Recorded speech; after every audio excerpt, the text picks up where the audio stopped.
Well, hello everyone, and welcome to this live stream. I'm honored to have with me filmmaker, screenwriter, producer, and co-founder of the production company Busca Vida Filmes, Petra Costa.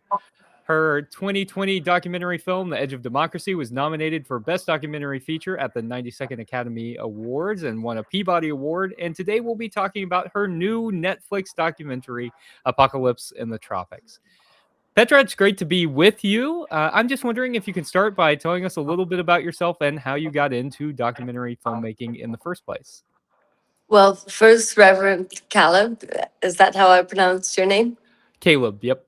Caleb.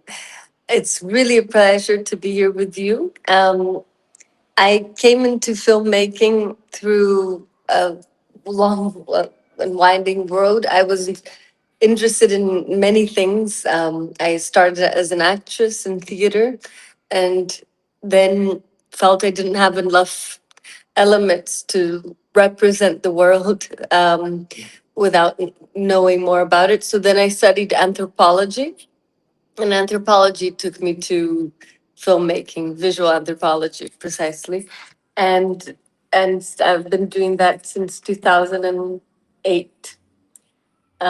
So almost 20 years now. Wow, that's incredible. And so you found your way into this. And what was your first film? My first film is a short film called Undertow Eyes, Mhm. which is an investigation into love and aging and Mm. death through the life of my grandparents who were together for 70 years. So a kind of love affair that's in extinction right now. Wow, wow, that's incredible. So I was really moved by Apocalypse in the Tropics because it's terrifying. It's terrifying to see what happened in Brazil. It's terrifying to think about what is happening in the United States as well. And I'm curious, your film shows how Christianity has been used to shape political power in Brazil. But for viewers who are watching this film from the United States and dealing with the rise of Christian nationalism here, I'm curious, what parallels should we be paying attention to between what happened in Brazil and what is happening here in the United States? Well, that's a question I also have for you, Hmm. but because you will know much more about the American context, contemporary context than I do. But what fascinated me in this investigation was I was making at first a film about political crisis in Brazil called The Edge of Democracy that you mentioned. And during the making of that film, I came across many evangelicals in the Brazilian Congress and was amazed by their presence and their strength in the Congress, and wished that someone would make a documentary about that. Hmm. Then in 2020, I actually started making that documentary.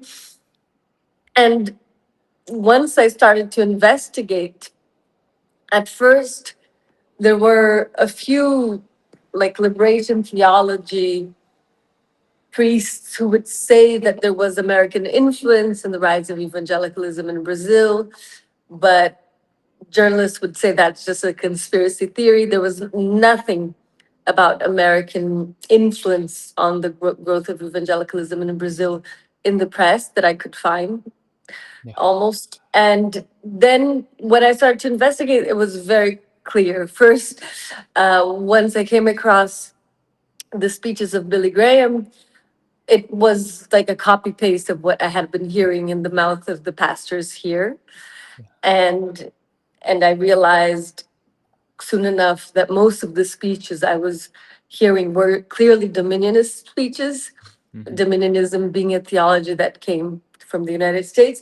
And then once we started to investigate together with Nicolas Iglesias, who was the investigator of the film, he found that the lobbying group, the family, had sent um, evangelical missionaries to convert congressmen in Brazil under the Hmm. guise of teaching them English, Yeah. and throughout the country as part of like the Cold War effort to combat communism. and and many of the main pastors continued to have their information in when which we requested via FOIA classified, so we couldn't know much about specific exchanges that have been happening with these pastors, such as Edir Macedo and Malafaia. Yeah, yeah. So would you say then that kind of this Christian nationalism is then an export of the United Mhm. States to Brazil? I think Clearly. certainly, yeah, that you see that in the film as you've got these great speeches of Billy Graham, that you're showing, and you contrast that with the work of theologians like Oscar Romero and folks who are liberation theologians who are really developing, I think, a more authentic lived theology there. And so, uh, how is it? Do you have suggestions about how it is that in the United States we kind of come to terms with the fact that we we kind of have caused this problem of Christian nationalism that is kind of going around the world, but also just U.S. interference has really destabilized a lot of democracies in a variety Mhm. of ways, and Christian nationalism seems to just be one tool that we have used to destabilize democracies around the world. Do you have suggestions about how it is that people in the United States kind of have a wake up call to our role in all of this? Yes, I think we're seeing that very clearly with Trump, right? Yeah, But Trump is just continuing a trend that has been in the United States since the 50s, 60s, of interfering, of American imperialism, basically, yeah, which does not allow for countries to become sovereign and to flourish. Brazil was in a wave of growth in the 50s and 60s were like our golden age. And in 1964, we had a military coup backed by the United States, yeah. as well as most countries in Latin America. And that lasted 21 years, and our history was completely halted by that. My parents were in hiding, many of their friends were killed and Mhm. tortured. So it's having your country destroyed. And then to come back and stand up again, it takes ages. And then in 2016 we had a parliamentary coup that possibly also had US interference. That's not totally clear, but there are many things that show US interest in our oil company Petrobras, which after that coup was kind of semi-privatized, and and you see it with Iran, you see it with Venezuela, you see it with Ukraine, you see it all over the world, and it's very perverse because it happens in a way that's not fully identifiable as it was with other empires in the past. Yeah, that's true. It's very covert, and a lot of people don't even seem to know about it. And then it's particularly ironic that the United States goes into place. I mean, let's think specifically about Central and South America and destabilizes democracies there, and then is shocked whenever there are immigration issues, right? Like we're the Mhm. cause of those immigration issues, and we need to have a real uh, come to Jesus moment about our role and how all of that has happened. So, Petra, as a pastor, I often say that Christian nationalism is not really about Christianity. It's about nationalism wrapped in Christian language. It's just one of the tools that people are using to manipulate others. From your perspective as a filmmaker, as someone who's done documentaries on this, do you agree with that, that this is more about power than religion? And either way, how do you see that dynamic playing out in Brazil? Well, the next election will be defined by Christian nationalism in Yeah, Brazil. So, Bolsonaro, who was the president of right. Brazil in 2022, went to prison, is currently under house arrest because he had health issues. But he, as Apocalypse in the Tropics showed embraced a Christian nationalist speech, even though he's a Catholic. He's married to a Christian nationalist, assumed and dominionist wife, fervent evangelical, and his son, who will be the candidate who he has anointed as his successor, Flávio Bolsonaro, who will be running elections this year, has embraced a completely dominionist Christian nationalist speech.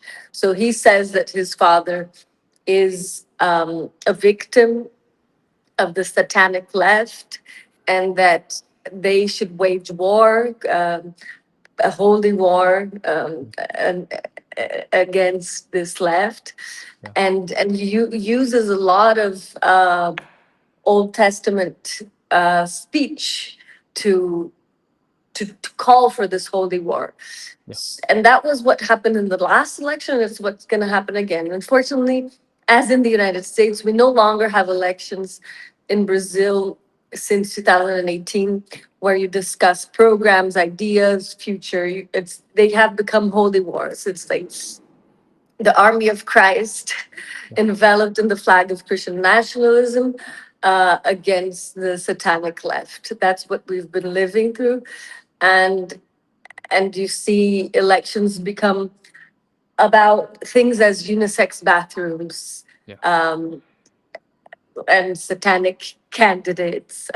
Literally, like in the 2018 election, one of the main fake news that was spread at that time was that the vice candidate was accused of having a satanic baby.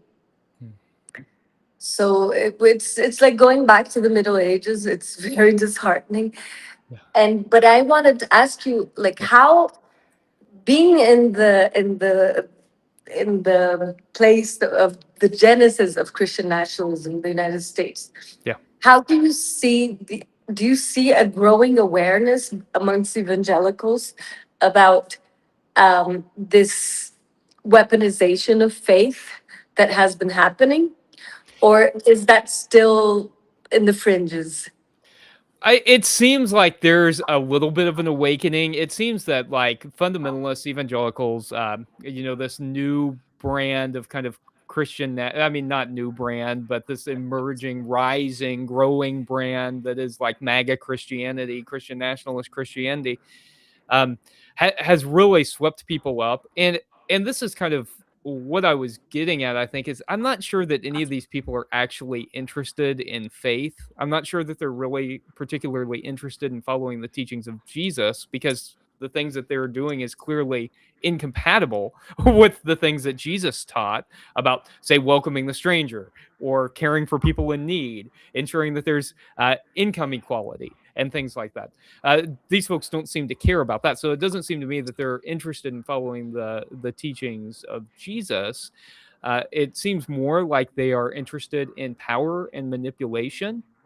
And it does seem like there is a, a little bit of a maybe a tide turning as people are uh, increasingly frustrated. It seems, Trump's polls or approval ratings are going down, but it's hard because I think that some people have bought in hook, line, and sinker, and I think when we've got churches that are proclaiming Christian nationalism, or this kind of dominion theology, as you were talking about, as if it were gospel, well, that's extremely dangerous. And so I think in the documentary, one of the things that I really saw from Malachias was just kind of this doubling down on this is what Christianity preaches, and saying it loudly, confidently, using whatever media channels are available. And to me, it seemed like, and from watching the film in particular, about it seemed like Bolsonaro is much less interested in Christianity as a confessional tool to make meaning about the world or to live your life in a better way, and much more interested about using Christianity or religion in general as a tool for manipulation to gain power. So I think that's the same as exactly what Trump is not a Christian by any means of the world word. It's funny, whenever he ran, in 2016, he claimed to be a Presbyterian, and the stated clerk of the Presbyterian Church USA wrote a letter saying he's not a Presbyterian by any way that we can define that. He's not a Christian by any way that we can define that. And so I'm curious, Petra, since people often assume that Christianity is, or that Christian nationalism is mostly about theology, but in your film, it feels like we really see it being more about identity, fear, and power. I'm curious, why do you think people are drawn to it? Why is it that, like, everyday average people, even people who have grown up in a religious tradition or whatever, where theoretically they've heard something else, why is it that people are drawn to people like Bolsonaro or like Trump? Oh, for Bolsonaro, for Trump, Christian nationalism offers them a miracle. Hmm. And that miracle is how to get the votes of the people that you will work against their interest, that you will rob them of their rights. How do you convince them to vote for you? Basically saying that if they don't vote for you, it will be a sin, or saying that they must join kind of a holy war, a spiritual war, as they call it, against the satanic left that was working towards giving people better means of life. That happened in Brazil very clearly. I mean, from 2002 to 2011, 12, the minimum salary went from 100 reais to 1,500 reais at a time where it was the reais and the dollar were almost like 2 to 1. So like people had huge increases in like social income and income. And how do you get them to stop voting for the economic interest and vote for something else? Yeah. It has proven to be the most seductive thing to say for them to vote for their moral values. And if they do not vote for the moral values, they will be considered sinners. And that is happening in Brazil. In the last election, the Assembly of God convened 2 days after the first round, because we had elections in 2 rounds this last time, and they summoned all their pastors for this meeting, and basically said that if any of those pastors said anything that would be considered ideologically progressive, ideologically in the left, they would be expelled. Hmm. And we show in the film one pastor that was expelled for Yes. speaking against Bolsonaro. So we're having religious persecution happening for Yeah. political reasons. And yeah, and it's very similar to what happened in during Nazi Germany, fascist Italy, where the religion gives a veil of obedience to a huge part of the population who just has to feels they have to obey this discourse, or else it will be a sin. Wow, so it sounds like then the real appeal for just average everyday people to vote in this way, to support people in this way, is because they feel like if they don't, then they are being sinful, or maybe that even their eternal souls might be at Mhm. risk. And so I'm thinking in the United States too about the ways that people have used particular issues to make people into single issue voters around moral issues. So, for instance, I think a case in point is abortion, where I think fundamentalist conservative churches have said, "Hey, if you support anyone on the left, or if you support anyone other than X Republican candidate, then you're going to be going to hell because you're going to be killing a bunch of babies." That's Mhm. kind of the way that they've polarized people in the United States, and so that's very interesting. That it's likely because they feel like their eternal souls are at risk. And Mhm. there was, in your documentary, there was this one lady. It was her with her daughter, Mhm. and Yeah. you were asking about who she was going to vote for, and she said, "Well, I think uh, is it De Silva? Lulu? Is that Lula da Lulu? Silva, yeah. Lula? Yeah, that's he. That he's the better. He's probably the better Christian, or he's got better policies or whatever. But my faith tells me I have to vote for uh, Bolsonaro. And for Yeah. me, that was a really interesting moment because even though she didn't think he was going to be the best person for the job, she was Mhm. still going to vote for Bolsonaro because she felt like her faith required it. So is that the kind of thing that you're talking about? Yeah, yeah, that's the kind of thing. And there are many levels of complexities to it, right? Yeah. It has to do also with how the the progressives or the left abandoned the working class, Yeah. a phenomenon that many have described to have happened since the fall of the Berlin Wall, Yeah. and have adopted a more include like a speech about inclusion of women, of gays, of LGBTQ plus into the right, like to give them rights, and how that has been also manipulated by the far right and evangelical, fundamentalist Yeah. evangelical Christian nationalists as part of a satanic plan to Yeah. subvert families, corrupt children, change the sexes of children, all that speeches that we know, and how, and what was fascinating for me is to see how much of that is linked to Jerry Falwell, like Yeah. to the genesis of it is in the founding, in the inauguration of like the moral majority, and Yeah. how he decides to use abortion as this way of uniting Catholics and evangelicals, and become a political force. Yeah. I mean, fascinating, right? Because Falwell, by his own admission, didn't preach on abortion for years, and after Roe v. Wade, it wasn't until it was found to be a political force, a way to galvanize voters, that became that became something he even cared about.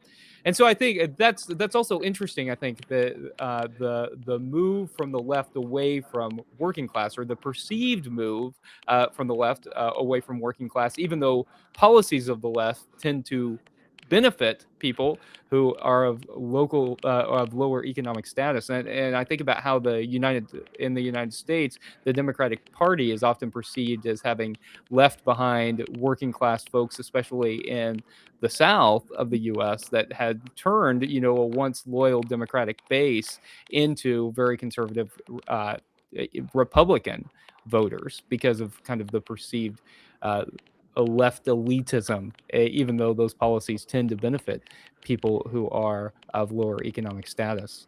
So, we've talked a bit about this, but Americans, I think, especially as they're watching your documentary, Petra, have noticed real similarities between Bolsonaro and Trump. Amazing, I know. But in your reporting and filmmaking, what similarities and differences did you see in how religion was being used between in Brazil and in the United States? Well, it's similar in so many ways. Yeah. Like this idea that they're both kind of representing, or like a David figure or other figures, biblical figures of similar stature, in the sense that they're not perfect Christians, but they're Mm. carrying forward a Christian mission, and that they're sinful, but that should be forgiven given the what they're working for, Yeah. um, is very present. And then the fact that Bolsonaro was stabbed right in 2018, and after that, many evangelical leaders came out saying that that was a proof that he was the Messiah, that he had Yeah. survived, and therefore had to save the Brazilian nation. And then to see Trump saying the exact same words Yeah. in After the 20, ear. Yeah. what was it, 2023, his election, Uh, um, yeah, or yeah, running up to 2024. 2024. Yeah. yeah, 2024. Yeah, so that 6 years later, Trump adopts the exact same speech after Yeah. he's shot. And Maybe even the same strategy, right? yeah, Uh, exactly. And oh, my ear is um, healed. It's fine. yeah, yeah, and and kind of this guy's where it's like as long as he's being blessed by pastors Yeah. and that they're saying that he's kind of divinely anointed, whatever he does doesn't really, there's no sin. There's Yeah. no possible sin possible. Like he's shielded, you know. Um but I'm curious, like James Tallarico has been very Yeah. um like outspoken in his critique of Christian nationalism. Do you see that going further into, like, do you see that having an effect in the public sphere, in the religious sphere in the US? I mean, he's great, and the fact that he's in Texas is amazing, and a seminarian. So I think it makes a difference when people are authentically speaking about who Jesus actually was. Yeah, I think that whenever people who are actually interested in the message of the historical Jesus, the things that he actually taught, not the things that churches have kind of made up or the ways that churches have used Jesus to consolidate power, yeah, be that political power or even powers within their institutions. Whenever they're actually interested in what Jesus taught about standing on behalf of the marginalized and creating a better world. That I think that makes a big difference when people use whatever platforms they have to do that. And so I think one of the reasons that he is so popular is that people see him as authentic. Mhm. I think that's really what we long for as human beings anyway, is we want authenticity. And one of the biggest problems that faith traditions have, and I think certainly that Christianity has, is that people hear one thing on Sunday morning, like you go and you read from the gospel, and Jesus is talking about how people shouldn't be poor, right? And then you go and you vote in a way or you act in a way that directly contradicts what Jesus taught. So I think when politicians like Tallarico or like Raphael Warnock or other folks who have kind of a faith background and are talking about why their faith influences them, and it's something that's clearly authentic, I think that makes a difference. Because I think whenever we've got evangelical leaders who are talking about how it's primarily about belief and you can do no wrong, and all of that stuff, people recognize that that's not authentic. And I think that's one of the reasons people don't want anything to do with religion, is that we've got an authenticity problem, because well, Yeah. folks are not really living out authentic lives, from my perspective. Yeah, and you had in the United States Martin Luther King and Mm, other figures, yeah. religious figures that really changed the history of the country. Do you see something like that happening again? Like, or and how long do you think it will take? You know, Yeah. for for their for leaders that have a religious speech, but that really care about human beings and a kind of more pure Christian message rather than this Christian nationalist message. Right now, what would you say is the balance? Is Christian nationalism there and like progressive Christianity here, or like how tilted is here in Brazil? It's like this right now, like almost Yeah. I would Yeah. say 80 or 90% of evangelical leaders of importance are aligned, still aligned with the far right. Yeah. I mean, it's really hard to say, right? When you look at the exit polls from the last election, you can see that a lot of denominations really split the vote between who they voted for. And so I think that's representative of just how the United States is right now. It's a Mhm. deeply divided country. I think the places where I find hope in the midst of that is that as we look at places all around the nation where we're seeing protests, where we're seeing people out in the street, that clergy are there and they're saying, "Hey, those who have had the loudest voices for the past 40, 50 years don't represent most of us, don't Mm-hmm. represent who we think we ought to be." And so I think clergy have been active in that, and that's helpful. But I mean, we also have a lot of clergy who continue to prop up Trump, Mm-hmm. and continue to be a part of that power structure. So I don't know. I find hope in the fact that the American people, it seems like, are beginning to recognize the danger of Christian nationalism and nationalism, or voting for people who are clearly interested in fascism. That I think that we as a people, even people who voted for Trump Mm-hmm. in this last election, are beginning to see that maybe the things that he promised are not the things that he's going to do. Right? Uh, Mm-hmm. Gas prices are going to lower. They're the highest they've ever been. Right? They're almost $7 by my house. The or there's not gonna be any new wars. Well, Venezuela, Iran, right? I think people Mm-hmm. are sometimes seeing the hypocrisy.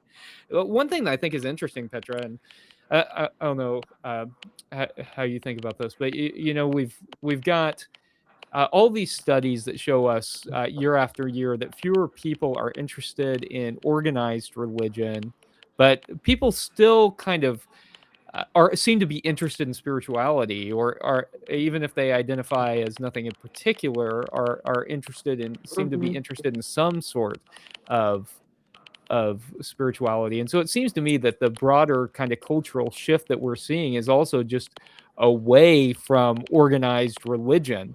And so I think that's another thing that makes Yeah. it tough to say, like, how do people feel about this? Well, I'm not sure we're putting ourselves in such neat categories as we used to. And so I think Mm-hmm. there are a lot of people who might generally identify with the Christian tradition who, Mm-hmm. think that Trump is full of crap.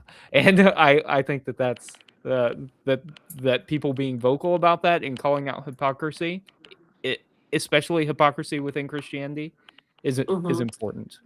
Is real Yeah. important. Yeah. Totally.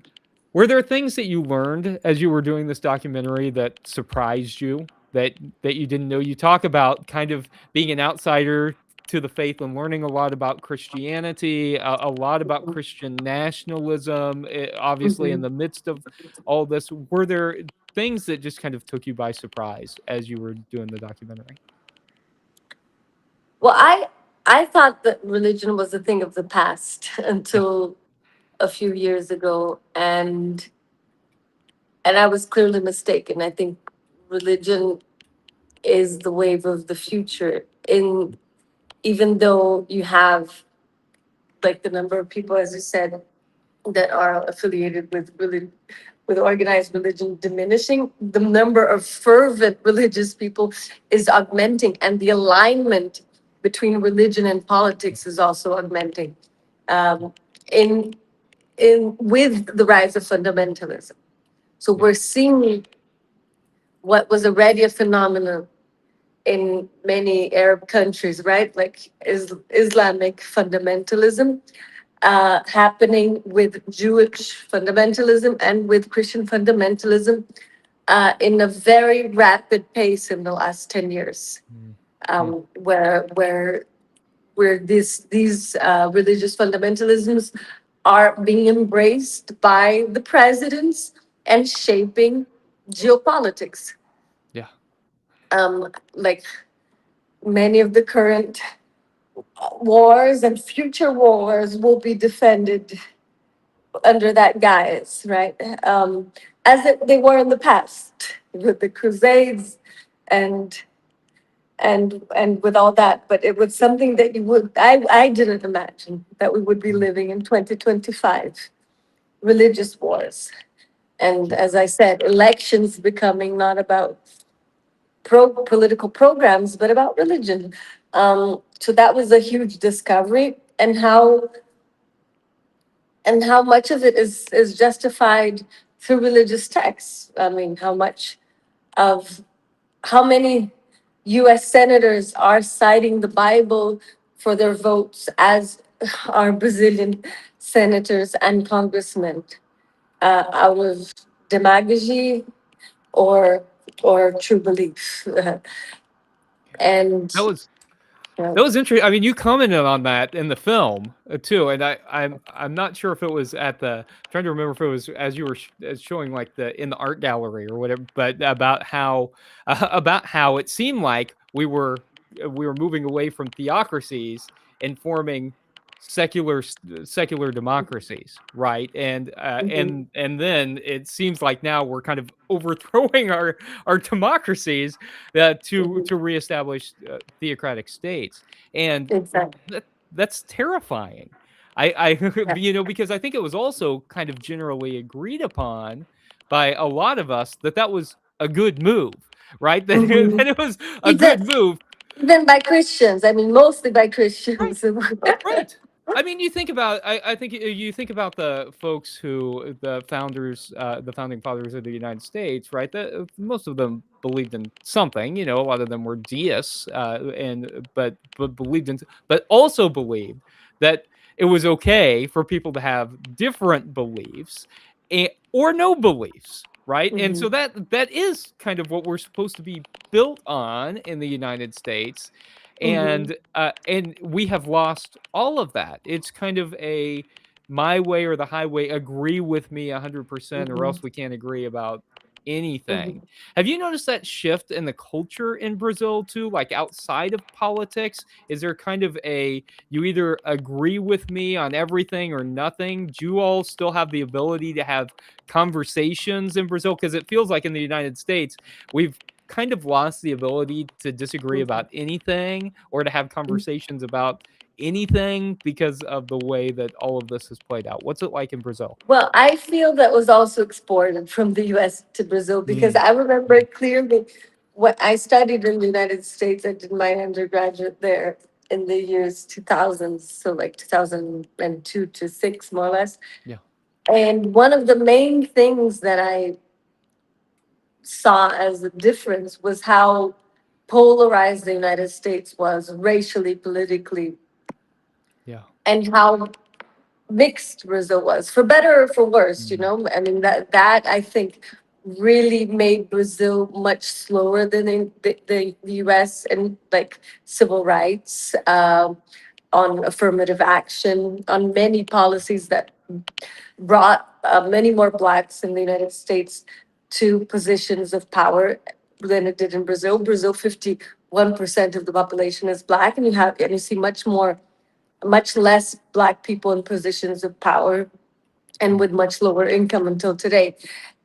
And that is also a consequence of how Brazil was never very clear and never really polarized about its racial policies. And the same goes for everything, like uh, there weren't these wars between evangelicals and Catholics, between left and right.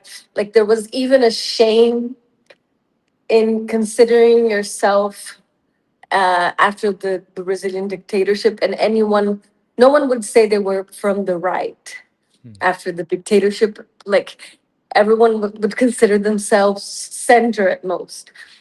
And then there was this exportation of far right speech from the United States to Brazil very clearly, that happened in a very fast speed in 2013, accelerated by social media.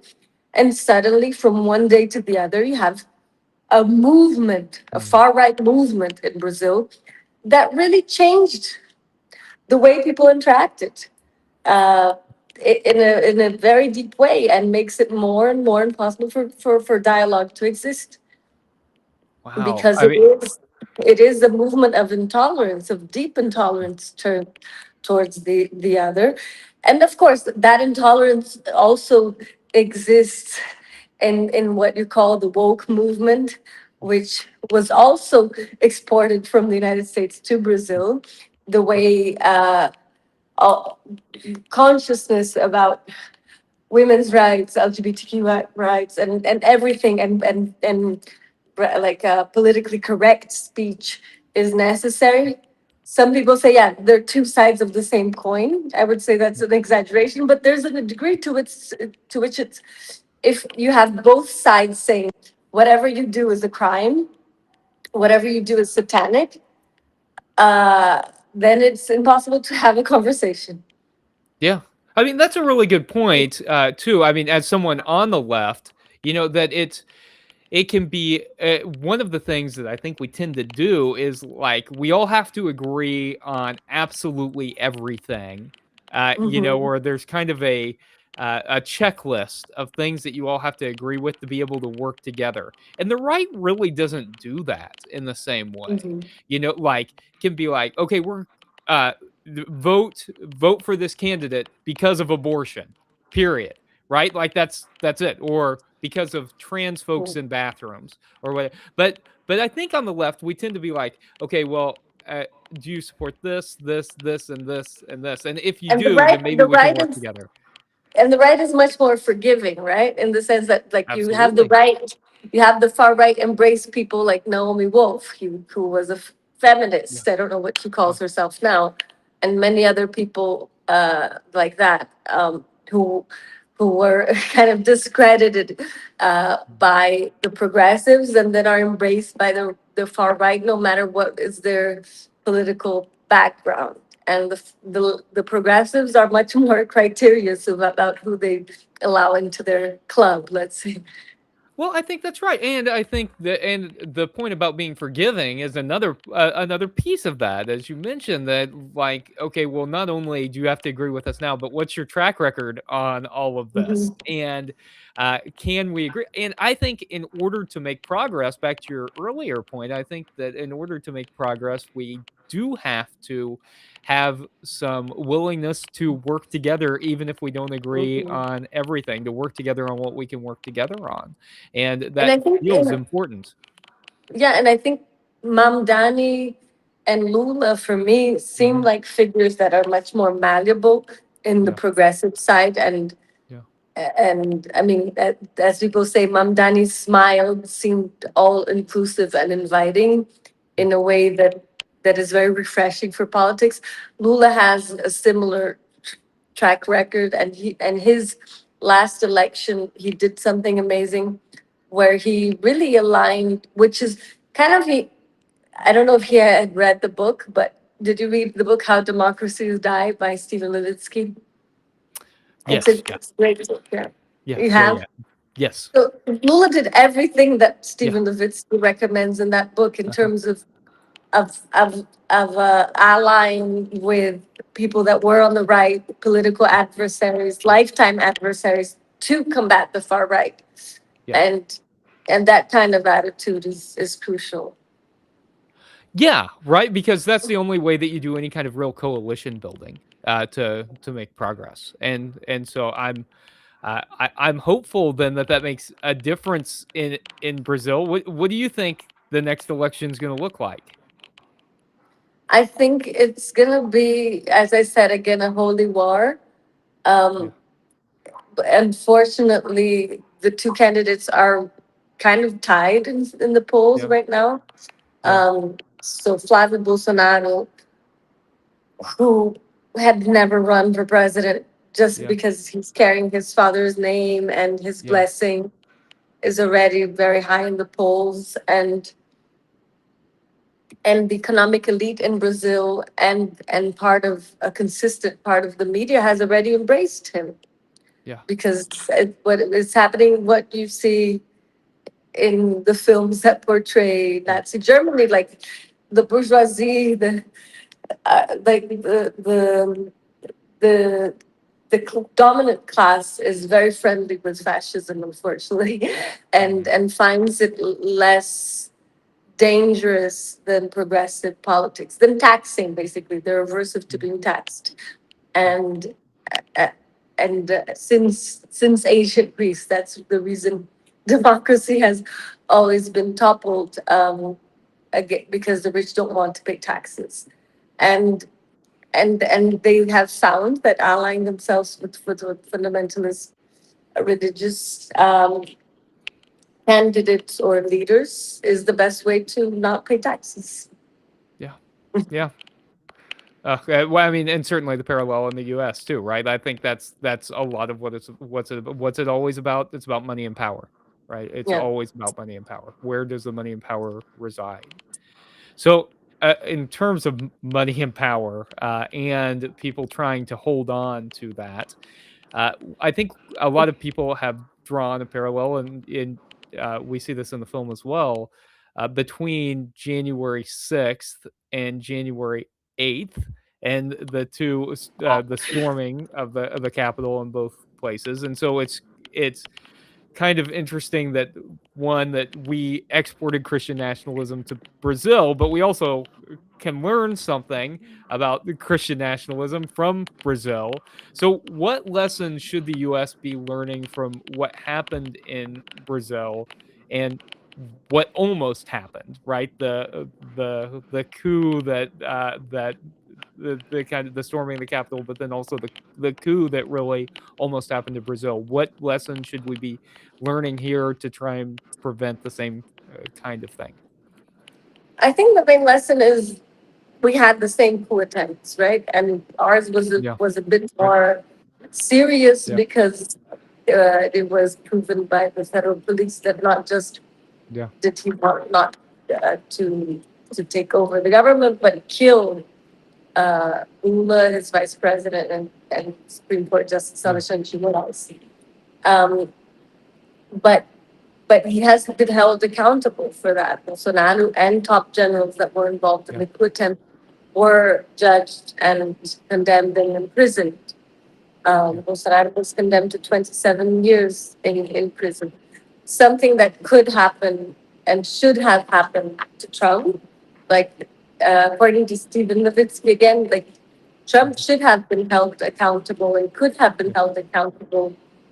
Uh, and if the Biden administration had been more forceful and the prosecutors and lawyers, etc., that were going after him, and it was too slow or too unforceful.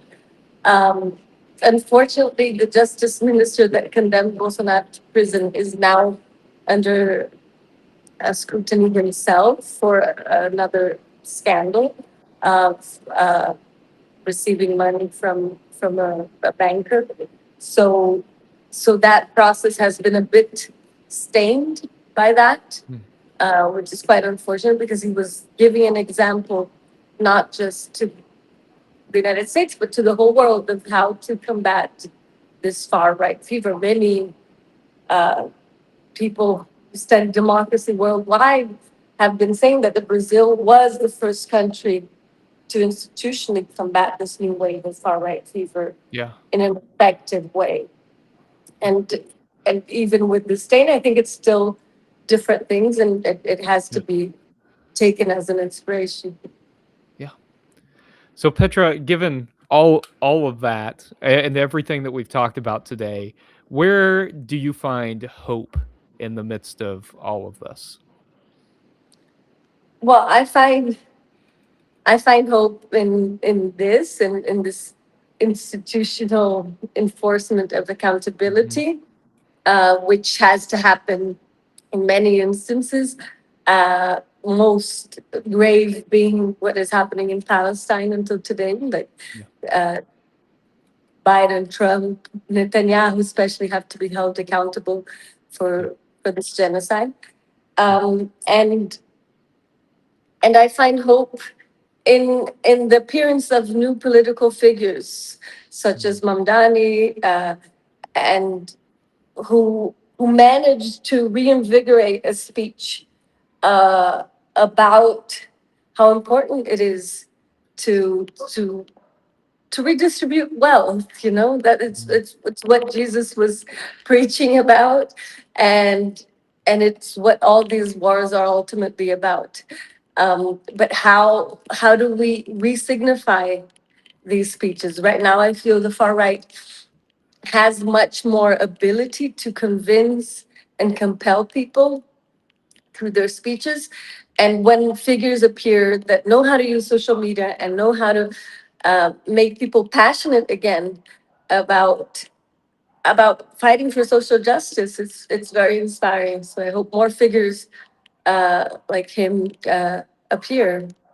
Yeah, yeah, and have the courage to stand up, in a real, authentic way. I think that is hopeful. I find hope in that too, and the hope that I've always been kind of an optimistic person, and hoping that, like, we are making some kind of progress as a society, that we're moving towards greater equality, and I hope Mhm. that that's something that we can see. But I find hope in people protesting too, in people saying, "Hey, whenever rights are being stripped away, whenever we see the rise of Christian nationalism, whenever we see leaders who aren't being held accountable, people going to the streets and demanding accountability, I find hope in that." And So, I find a lot of hope in religious figures like yourself who are reclaiming Christianity.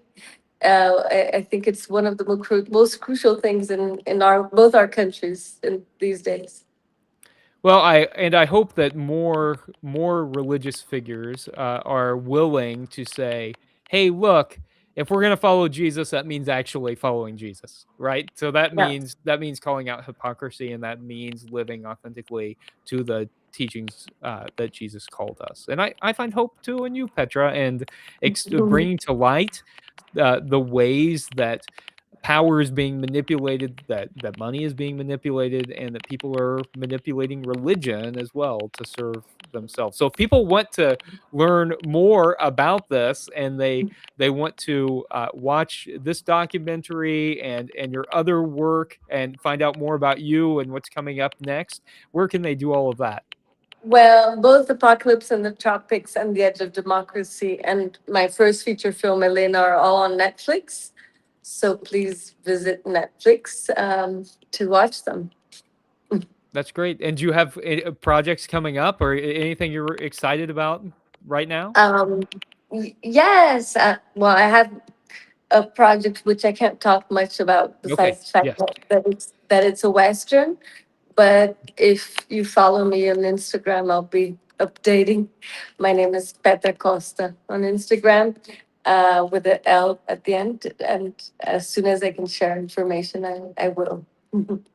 Wonderful. Well, thank you, Petra. Thank you for the work that you're doing. Thank you for being an inspiration. Thank you for this film, Apocalypse in the Tropics, and thank you for helping to raise awareness about Christian nationalism. It's good to be with you today, and wish you the best as you're moving on to the next project as well. Thank you, Thank Petra. you. Thank you. Good Great good to spend pleasure time with you. speaking to you. Likewise.